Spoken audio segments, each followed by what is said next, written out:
ख्रिस्त में मसीही भाइयों एवं बहनों, एक पुरानी कहावत है कि परिचितता अवमानना को जन्म देती है। इसका मतलब यह है कि अगर आप किसी व्यक्ति या स्थिति को अच्छी तरह जानते हैं तो आप आसानी से उस व्यक्ति के प्रति सम्मान खो सकते हैं या उस स्थिति में लापरवाह हो सकते हैं। दूसरे मायने में कह सकते हैं, घर की मुर्गी दाल बराबर। क्या आज के सुसमाचार के लेखांश यीशु पर लागू होता है? जब यीशु अपने पैतृक नगर नाजरेत वापस गए तो उसके रिश्तेदार उसके कार्यों और उपदेश से चकित तो थे किंतु खुश नहीं थे। शायद इसलिए कि वे उसे उसके पिता योसेफ की तरह एक बढ़ाई के रूप में जानते थे। इसलिए वे यीशु से भविष्यवक्ता या शिक्षक बनने की उम्मीद नहीं की थी। परिणाम स्वरूप यीशु ने वहां विश्वास की कमी के कारण कोई चमत्कार नहीं किए। जो महान बनते हैं उनकी शायद यही विशेषता है कि वे कुछ सपने देखते हैं और उस सपने को साकार बनाने के लिए हर संभव कोशिश करते हैं और कभी हार नहीं मानते हैं। वे किसी भी परिस्थिति, व्यक्ति या घटना को उनकी राह पर रुकावट बनने नहीं देते हैं। हर विपरीत परिस्थिति का हिम्मत के साथ सामना करते हुए वे आगे बढ़ते हैं। कई लोग अपने लक्ष्य की ओर बढ़ते समय समस्याओं तथा संकटों को देखते देखते अपनी योजना के बीच में आधी अधूरी ही छोड़ देते हैं। इस दुनिया में हमारे जीवन में संकट और परेशानी अवश्य आती है। जिंदगी एक बाधा दौड़ है जो उन बाधाओं को अभिभक्त कर अपने लक्ष्य तक पहुंचता है, वही विजयी बन सकता है। मानव अपने ही बल पर बहुत ही सीमित सफलताएं बटोर सकता है, परंतु जब उसे ईश्वर की कृपा प्राप्त होती है तब उनकी उपलब्धियां अनगिनत बन जाती हैं।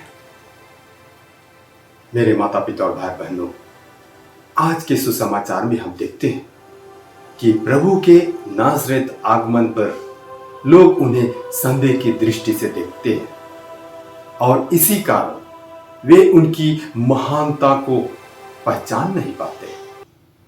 प्रभु अपने कार्यों में आगे बढ़ते हैं, लेकिन लोगों को प्रभु के कार्यों का लाभ इसलिए प्राप्त नहीं होता कि वे उन पर विश्वास नहीं करते हैं।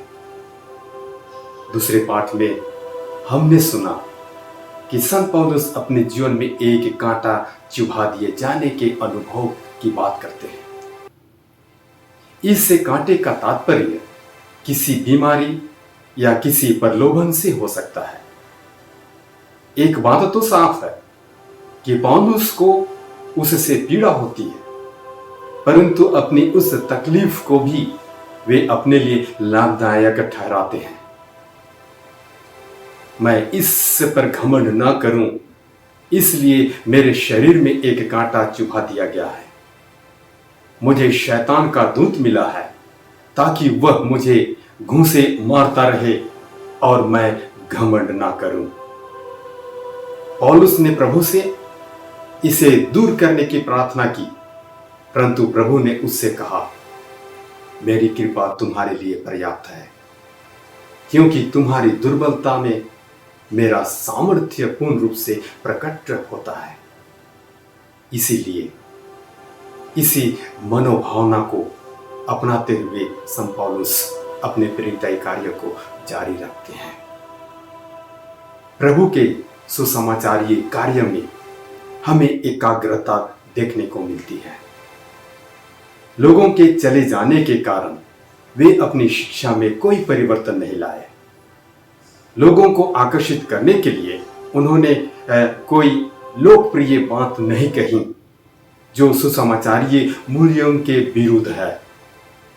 पिता ने जो कार्य उन्हें सौंप दिया था वह बहुत ही कठिन था, फिर भी उन्होंने उसे पूरा किया।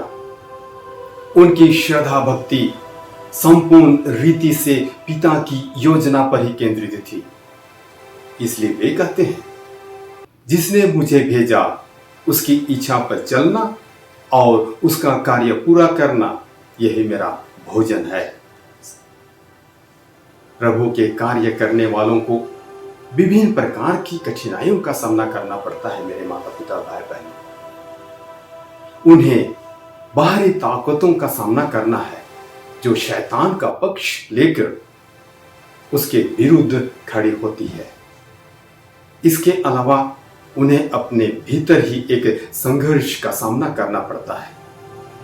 इस विषय में संत पौलुस खुद कहते हैं, मैं जो भलाई चाहता हूं वह नहीं कर पाता, बल्कि मैं जो बुराई नहीं चाहता वही कर डालता हूं।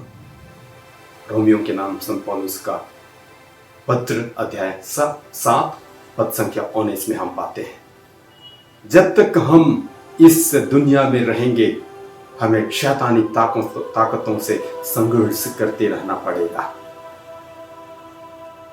आज के सुसमाचार के प्रचार प्रसार के लिए समर्पित लोगों की बड़ी जरूरत है। मेरे माता पिता भाई बहनों, हमें ज्ञात है कि इस दुनिया में हजारों लोग आतंकवाद फैलाने में जुड़े हुए हैं। उनमें से कई लोग अपनी जान हथेली पर रखकर अपना काम पूरा करते हैं। जिस मतलब के लिए वे लड़ रहे हैं उसके लिए अपना जीवन देने के लिए भी उनमें ऐसे कई लोग तैयार हैं। कभी कभी मैं सोचता हूं कि जितने लोग आज की दुनिया में आतंकवाद जैसी बुराई फैलाने के लिए दृढ़ संकल्प है, अगर उतने ही लोग उसी प्रकार के निष्ठा की भावना से प्रभु यीशु के शांति मार्ग को फैलाने में अपनी जान की कुर्बानी देने के लिए आगे आते, तो हमारी यह दुनिया कितनी बदल गई होती।